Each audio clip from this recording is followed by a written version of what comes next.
we got some breaking news first, and then we're going to read some messages, and we're going to mop up on that before we head into the deep, dark quagmire of Labour lies. So the breaking news is that Zelensky is speaking. He has spoken, and he says now that if anyone wants to replace him as leader, it won't work as his approval rating is high. This is after there seems to be some demand of a condition of a peace deal is that Ukraine holds elections.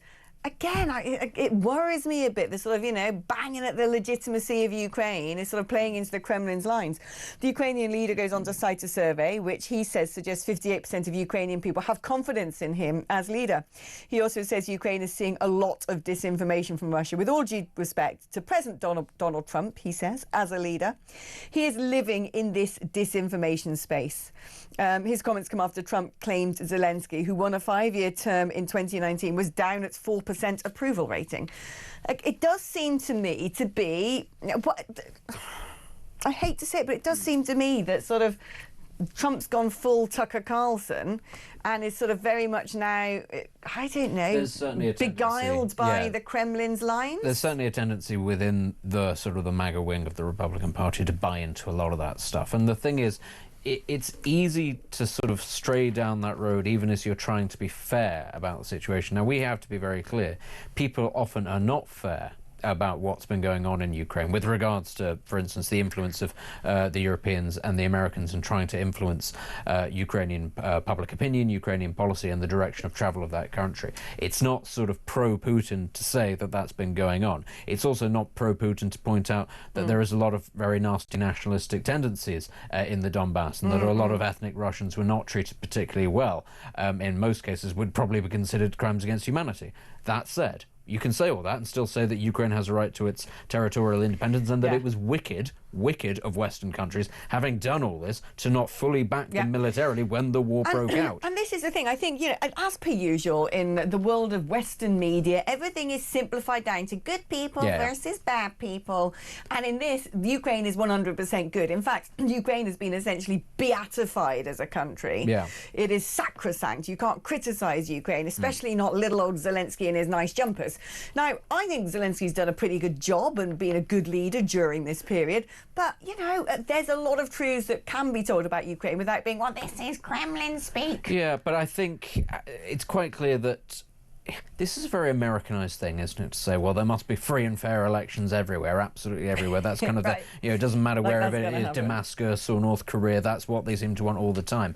But I think Zelensky is probably completely right that his approval rating is very good, and even if it wasn't particularly that high, you don't hold free and fair elections whilst half of your country is being occupied and the other half is being bombed. And also, you can tell this has come from Russia because this is totally from the playbook, isn't it? When they went into Crimea, they said, oh, we're going to hold an election, and guess what? 95% of people in Crimea want to be part of Russia, and you're like, I suspect actually, most people in Crimea did want to be part of Russia, but that was before things actually properly started getting nasty in Donbass. I think that's an important thing to point out, that actually Russia went in and faced almost no opposition, partly because a lot of Crimean people did consider themselves Russian. And again, that's part of the difficulty around all of this, is uncomfortable truths. Lots of Russian people living in Ukraine did want to be part. Many of them have changed their minds subsequently, but at the time, that was very much the case. But also, we say, this is a part of the Russian playbook to say, 100%. Equally, America likes to have lots of, democratic and free elections in other parts of the world that just mysteriously happen to go the way of their particular candidate. I mean, this is what major powers like to do, and they like to use democracy as a tool. And as you know, Alex, full well, sometimes, in the case of the European Union, after they hold votes on things and they don't get their way, well, you're made to do it again until you do get the answer. And if the vote isn't going to go the right way, it is simply not held. I mean, what was Euromaidan? What was Euromaidan if not that? Exactly. Let's be clear here. Right, let's get back to domestic politics, shall we? Because, I mean, come on. The Labour Party are just squalid at this point. That's a good word, isn't it? Squalid. It's quite good. But they are squalid. The fibs, the inflation of the truth by Rachel Reeves over and over again shows, to me, it shows a prickly insecurity about actually their true credentials and capabilities, that they have to sort of exaggerate things, they have to cover up, they puff out their chests and go, I'm this, I've done that, I've been an economist, I can do this, I used to be that, when it turns out they're all a load of absolute useless, underqualified morons. And frankly, you know, if this was the other way round, they always said, oh, Boris Johnson lies. Rachel Reeves has the Olympic record for lying at this point. If this was the other way around, there'd be a massive clamour for her to resign when it comes to lack of credibility and integrity. But I'm not hearing that from legacy channels. Now we've got Jonathan Reynolds. Now, he has been lying to Parliament. Wasn't that exactly what brought down Boris Johnson? The whole, oh, we're going to get Sue Green and this particular legal code, because he lied to Parliament. Well, Jonathan Reynolds, he's also been accused of fabricating his CV after he repeatedly described himself as a solicitor, but never qualified. Right? The business secretary claimed on his website he worked as a solicitor in the Manchester branch of the law firm Addleshaw Goddard before becoming an MP. He didn't qualify because he didn't finish his training contract, having quit the course in 2010 to run for Parliament. So he went in there as a kind of apprentice and then left. And I was like, well, when I was a solicitor. But the thing is, he said that in the Commons. He told the Commons in 2014 that he worked as a solicitor in Manchester city centre before switching careers. And he actually used it as a sort of self-aggrandisement. If you didn't qualify, that's like, you know, you can't do that. You can't be a sort of teacher trainee and, you know, pop in for shadow a few lessons and come out, that's back when I used to be a professor. But they do this time and time again because these people, like I said, I think there's a prickly insecurity because they're actually nobodies. I think that this culture is very common, actually, and I think that most ordinary people will be sitting here listening to this going that this is wrong, this is completely wrong. But actually, I think in the upper echelons of British society, actually, I think perhaps not lying outright, but blagging. massively exaggerating your history, your capabilities. Your CV. I think that is completely normal, actually, and I think it does feed. It must be said, it makes me feel a lot better about my CV, on which I've never lied. In fact, I've got a copy of it right here. At least I'm honest.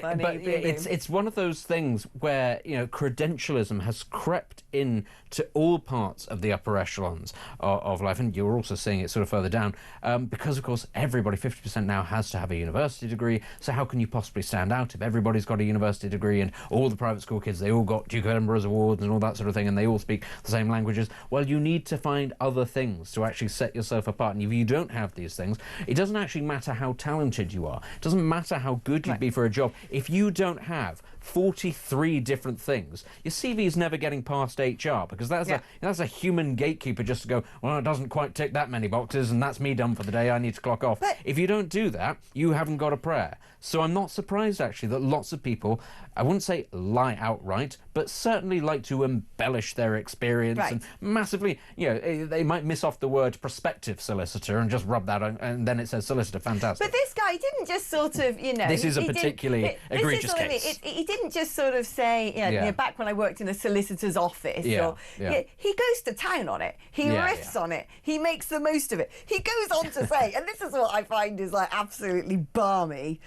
he says, personally, I find being an MP better for work-life balance than being a solicitor and a counsellor. Because you have to work when you're a solicitor. Well, no, but the thing is, if you're actually finding your work-life balance is much better as an MP, you're not doing it right, mate. You're not doing it right, because actually that involves basically being in London 4 days a week away from your constituency, where debates can rattle on until 11 o'clock at night, and you can go to any old debate that you want to and sit on the green benches. It means responding to the concerns of all your constituents. It means contributing to the creation and scrutiny of domestic law by sitting on committees as well. It means being lobbied by people to understand the interests of, I don't know, farmers perhaps.